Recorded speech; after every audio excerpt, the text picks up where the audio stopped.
El servicio razonable del cristiano, volumen 1. Teología propia, la doctrina de Dios, capítulo 1 al 9. Capítulo 1. El conocimiento de Dios a partir de la naturaleza. El título de este libro, El servicio razonable del cristiano, se ha derivado de Romanos 12:1, que es vuestro servicio razonable. La religión consiste en 4 asuntos. 1. Su fundamento o base. 2. Su forma o esencia. 3. Su principio regulativo.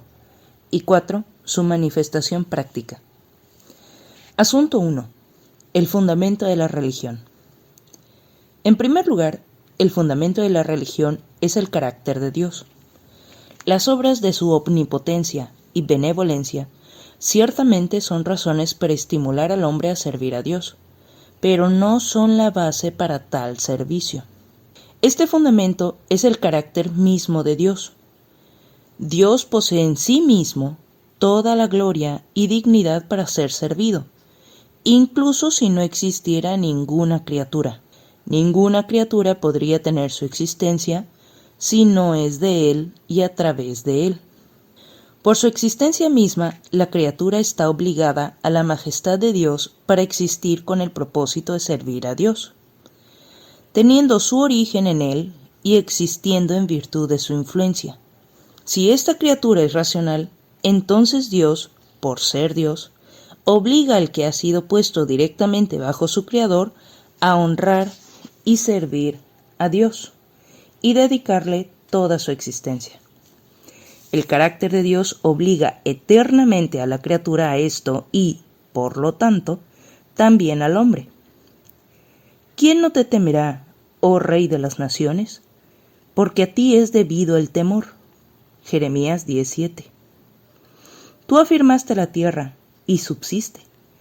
Por tu ordenación subsisten todas las cosas hasta hoy, pues todas ellas te sirven.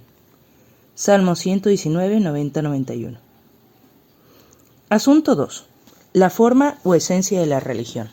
En segundo lugar, la forma o esencia de la religión consiste en el conocimiento, el reconocimiento y aprobación sincera del hombre a esta obligación vinculante, que consiste en vivir para Dios en todo momento y en todas las cosas con todo lo que es y puede realizar. Esto es así porque Él es Dios y en virtud de su naturaleza, esto es lo apropiado que Él merece. Por esta razón se ofrece y se sacrifica voluntariamente a Dios, entregándose al servicio de Dios. Lo hace porque es su Dios, es su obligación y constituye su felicidad. Oh Señor, ciertamente yo soy tu siervo tuyo soy. Salmo 116, 16. Este dirá, yo soy del Señor, y otro escribirá con su mano, al Señor. Isaías 44, 5. Asunto 3. El principio regulativo de la religión. En tercer lugar, esencial para la religión es la revelación de la voluntad de Dios como el principio regulativo según el cual el hombre, como siervo, debe comprometerse. No se ha dejado al hombre determinar la manera en que serviría a Dios, porque entonces estaría por encima de Dios. Cualquiera que se comprometa de esta manera, se exalta a sí mismo por encima de Dios y desagrada al Señor en toda su actividad. Pues en vano me adoran, enseñando como doctrinas mandamientos de hombres. Mateo 15:9. Más bien, el Señor mismo establece y revela al hombre el principio regulativo, indicando lo que requiere que el hombre haga y de qué manera desea que esto se lleve a cabo. ¿No consultará el pueblo a su Dios? A la ley y al testimonio. Si no dijeren conforme a esto, es porque no les ha amanecido. Isaías 8, 19, 20. Para que comprobéis cuál sea la buena voluntad de Dios, agradable y perfecta. Romanos 12, 2. Asunto 4. La práctica de la religión. En cuarto lugar, la esencia de la religión consiste en una conformidad activa y la ejecución de la voluntad de Dios. Todo lo que Dios quiere, el siervo de Dios también lo quiere, porque la voluntad de Dios es el objeto de su deseo y deleite. Se regocija de que Dios desee algo de él y que Dios le revele lo que él desea que ha de hacerse. Esto lo motiva a realizarlo de todo corazón como la voluntad del Señor. De corazón, haciendo la voluntad de Dios. Efesios 6:6. Mientras consideramos el tema de la religión, no solo discutiremos estos 4 asuntos, sino que lo haremos en el orden que hemos establecido. En primer lugar, debemos mostrar que Dios es el fundamento de la religión, considerando tanto su existencia como el propósito para su existencia. Si el hombre tiene que hacer a Dios el fundamento de su religión, reconociendo su obligación hacia él, entonces debe conocer a Dios. Esto hace necesario demostrar primero de qué fuente debe derivarse el correcto conocimiento de Dios. Dios ha decretado dentro de sí mismo lo que desea revelar de sí mismo y el alcance de esta revelación de sí mismo. Este conocimiento de Dios se le conoce como revelación original y esencial. El conocimiento en la criatura racional que corresponde con esto se le conoce como revelación conferida. La manera en que este cierto conocimiento es inculcado o concedido a las criaturas varía de acuerdo con las diferencias entre las criaturas racionales. Los ángeles conocen a Dios por la inmediata contemplación del rostro de Dios. Sus ángeles en los cielos ven siempre el rostro de mi Padre que está en los cielos. Mateo 18:10. Tal ya es y será el conocimiento de los escogidos en el estado de gloria, porque por fe andamos, no por vista. 2 Corintios 5:7. Ahora vemos por espejo, oscuramente, mas entonces veremos cara a cara. 1 Corintios 13:2. Cristo, según su naturaleza humana, conoce a Dios en virtud de su unión con la deidad como el Hijo de Dios, y por lo tanto, de una manera más excelente de lo que puede ser comprendido por los ángeles y los hombres, porque en él habita corporalmente toda la plenitud de la deidad.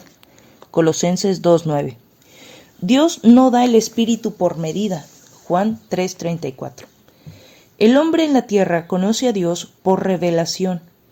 A Dios nadie le vio jamás. El unigénito Hijo, que está en el seno del Padre, Él le ha dado a conocer. Juan 1:18. Esta revelación se da por medio de la naturaleza en todos los hombres, o también por medio de las Sagradas Escrituras que el Señor concede solo a algunos. El conocimiento innato de Dios.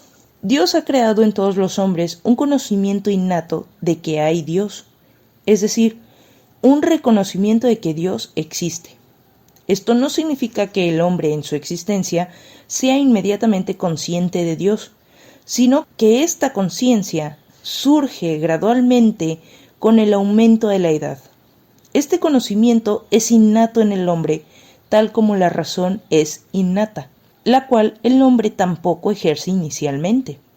Sin embargo, con el paso del tiempo, comienza a razonar sobre los asuntos que se le presentan. Tanto la realidad como los ejercicios mentales en cuanto al conocimiento de Dios proceden espontáneamente de su propia naturaleza, sin estimulación externa por medio de la instrucción. Este conocimiento innato de Dios no se manifiesta necesariamente en la acción. Antes de nacer, los niños no son capaces de involucrarse en la actividad de escuchar, ver, hablar y pensar. No pueden hacer ni bien ni mal. Romanos 9:11. No pueden cometer pecados actuales a semejanza de la transgresión de Adán. Romanos 5:14. Cualquiera que sostenga lo contrario lo hace sin fundamento. Es contrario a la Escritura y a la experiencia. Algunos, no satisfechos con las expresiones ordinarias en cuanto al conocimiento innato de Dios, desean referirse a este como una imagen mental. Sin embargo, es de temerse que esta noción sea una excusa para sentimientos extraños.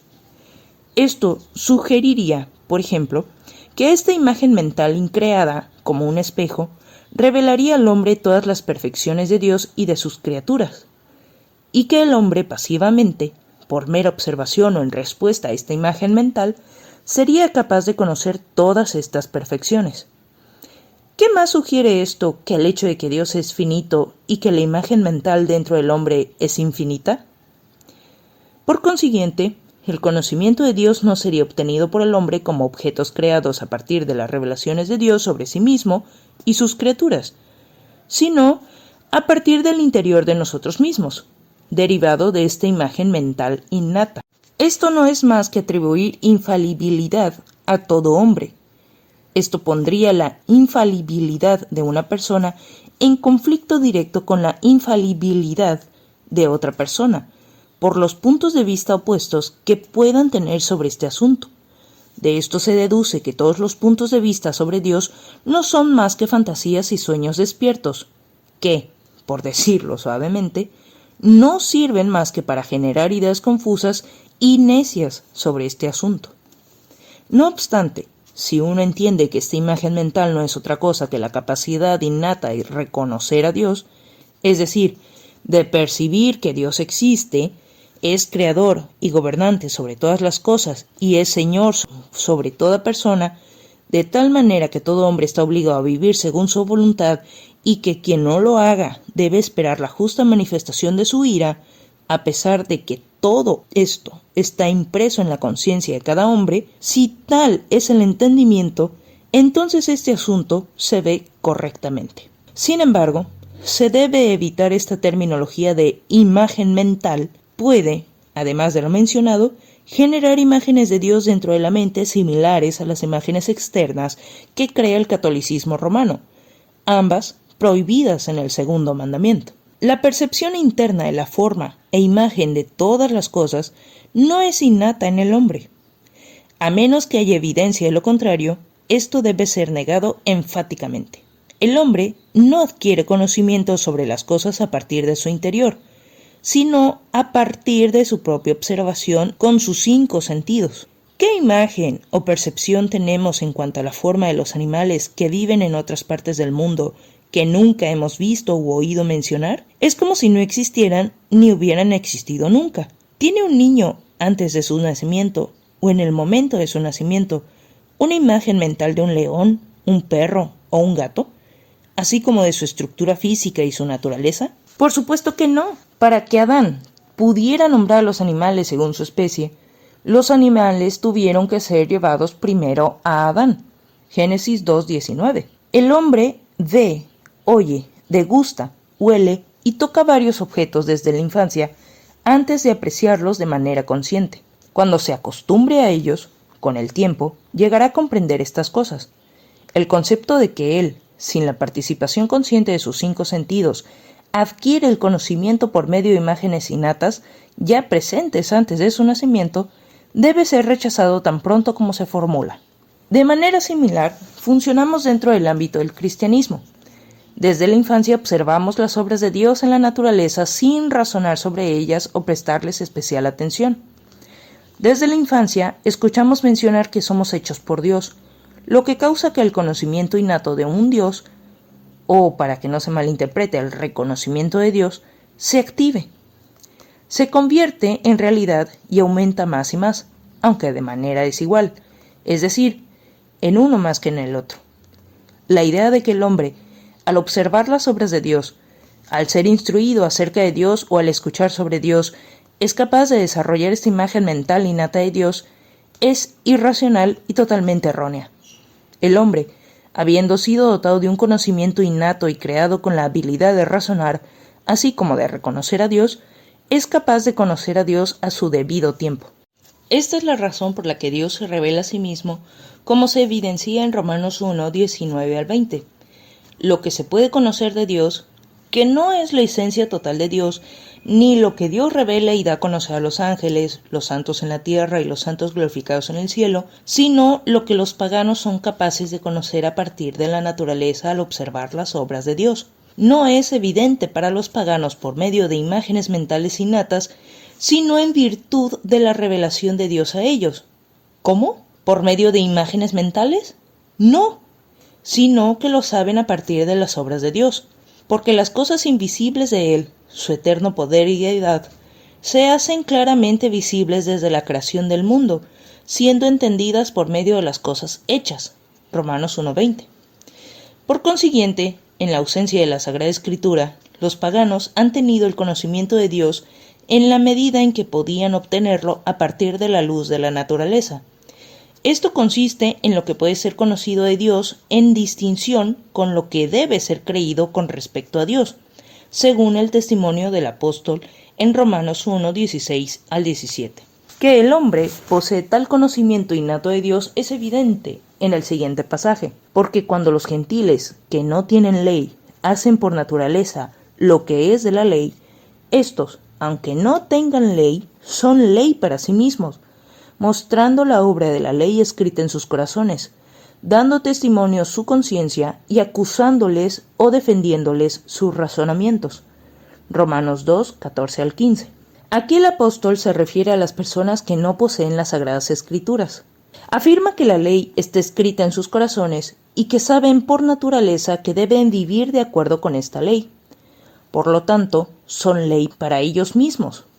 Su conciencia los acusa o los defiende en relación con si viven o no según la ley escrita en sus corazones. El conocimiento del legislador es proporcional al conocimiento de la ley.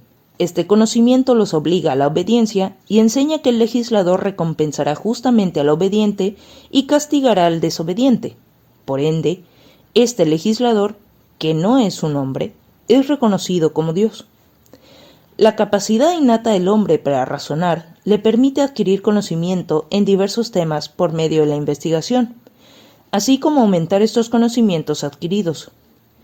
De la misma manera, el conocimiento innato de Dios permite al hombre aumentar el conocimiento de Dios al observar las obras de Dios en su nobleza creada, y por medio de lo visible, ascender al invisible.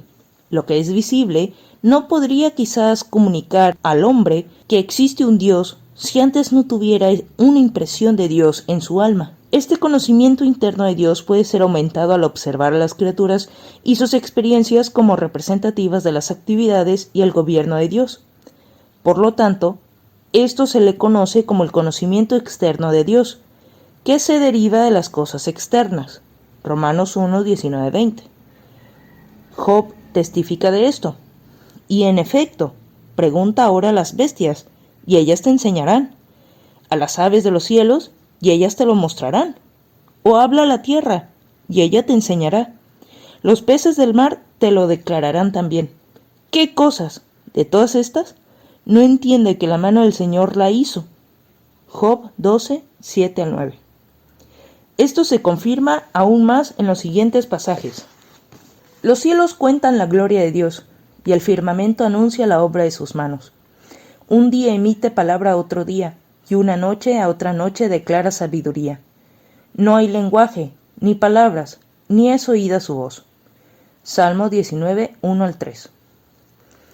En las edades pasadas, Él ha dejado a todas las gentes andar en sus propios caminos, si bien no se dejó a sí mismo sin testimonio, haciendo bien, dándonos lluvias del cielo y tiempos fructíferos, llenando de sustento y de alegría nuestros corazones.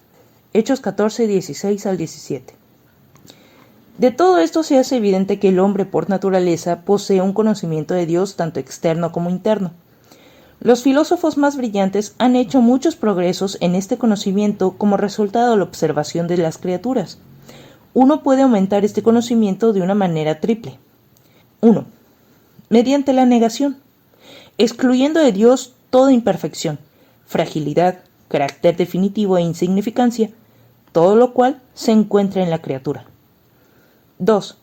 Mediante la excelencia, atribuyendo infinita y perfectamente a Dios todo lo que se puede observar como glorioso, bello y agradable en la criatura, pues la causa original siempre superará a lo que se encuentra en cualquier objeto creado. 3. Mediante la causalidad, ascendiendo de una simple cosa a su causa, de allí procediendo a la causa superior, llegando así finalmente a la causa última que es Dios, y de allí descendiendo a través de diversas causas a la más baja de todas las criaturas. Pregunta: ¿existe tal conocimiento de Dios en el hombre natural? Respuesta: los socinianos niegan todo conocimiento de Dios a partir de la naturaleza y mantienen que el conocimiento de Dios ha sido transmitido de generación en generación desde los tiempos de Noé, o por medio de una revelación especial de Dios a ciertos individuos. Sin embargo, nuestra respuesta a esta pregunta es positiva.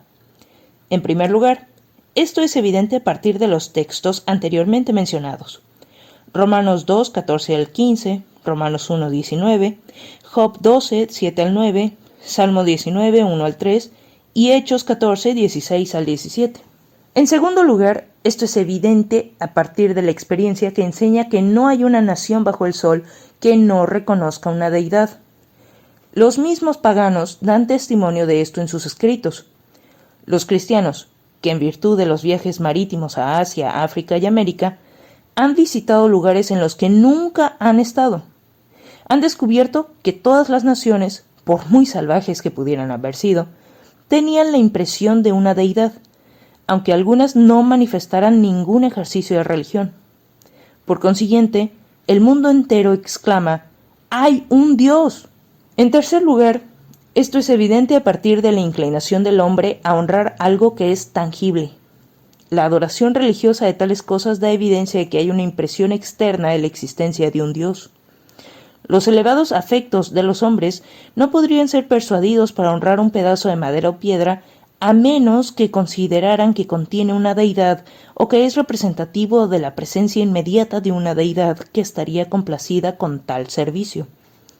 En cuarto lugar, esto es evidente a partir del hecho que uno puede enseñar a un pagano salvaje, aunque sea sordomudo, por medio de señas y gestos, a tener respeto por Dios y a estimular su conciencia respecto al pecado y la virtud. Esto ciertamente no podría ocurrir si no tuviera algún conocimiento interno inicial sobre una deidad.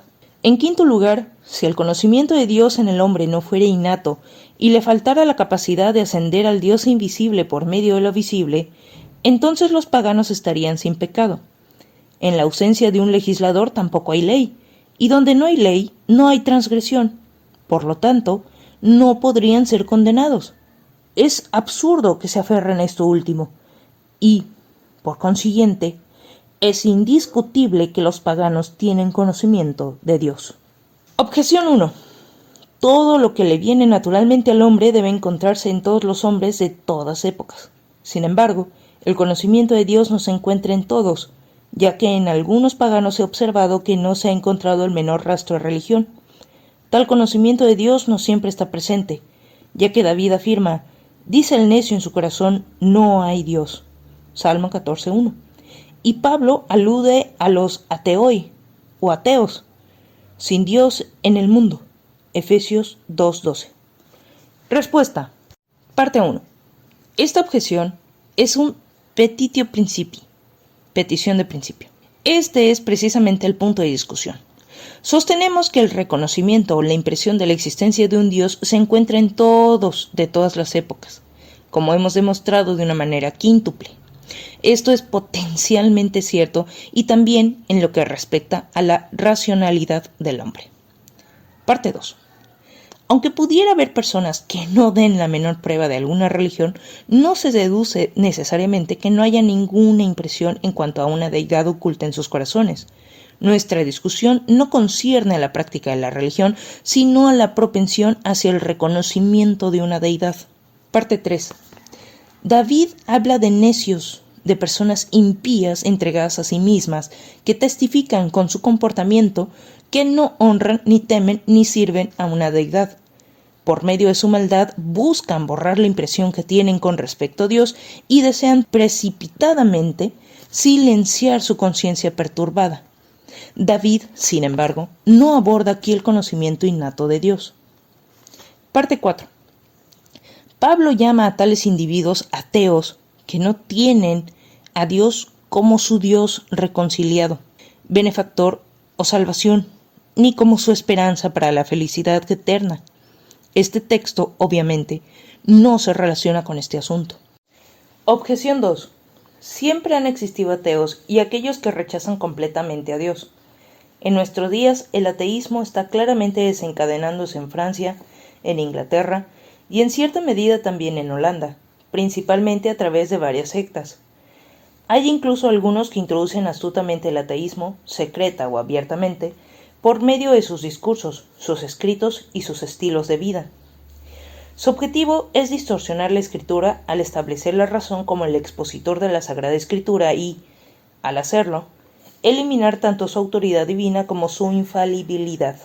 Utilizan la palabra Dios para no ser despreciados, pero no entienden que esto se refiere al Creador, sustentador y gobernador de la creación y todo lo que está contenido en él, quien es eternamente autoexistente, independiente y la sabiduría personificada, existente antes de la creación de las criaturas y el universo.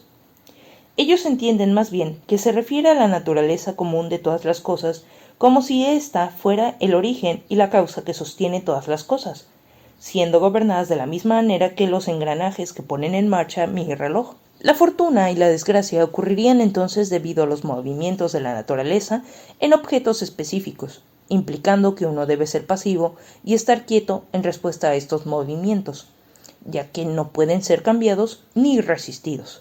Los ateos no reconocen ninguna ley excepto la ley de la naturaleza, la cual proponen de tal manera que apoya una búsqueda placentera de sus propias concupiscencias. Lo consideran un pecado si uno hace algo contrario a su propio interés y ventaja, y lo consideran una virtud si uno se ocupa en promover el cumplimiento de su concupiscencia. Consideran que la salvación consiste simplemente en encontrar la alegría en comer, beber, fornicar, vanagloriarse, disfrutar del placer, así como en ceder a las concupiscencias de uno.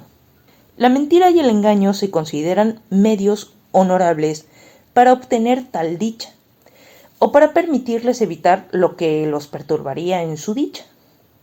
No conocen ningún castigo excepto cuando se experimentan daños y vergüenza, y ninguna condenación excepto por un estado de ánimo inquieto y melancólico. Su lema es «Ede, vive, lude, post mortem nulla voluptas». Come, bebe y juega, porque después de la muerte no hay placer. Independientemente de si un hombre, un caballo o cualquier otra criatura muere, la muerte es la muerte.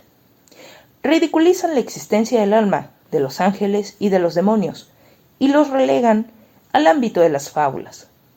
Están en paz con esta convicción, sin conocer una conciencia turbulenta y compungida. En esto, el miserable judío Baruch de Spinoza, que nació en noviembre de 1632 y falleció en febrero de 1677 en La Haya, dirigió el camino. Es obvio que otros ateos han tomado prestados sus sentimientos. Por consiguiente, es evidente que los ateos existen y, por tanto, no hay tal cosa como el conocimiento innato de una deidad en el corazón del hombre. Si existiera tal conocimiento innato, uno no sería capaz de arrancarlo de raíz como tantos han hecho y están haciendo actualmente, o como muchos están tratando de aprender cómo pueden lograr tal cosa.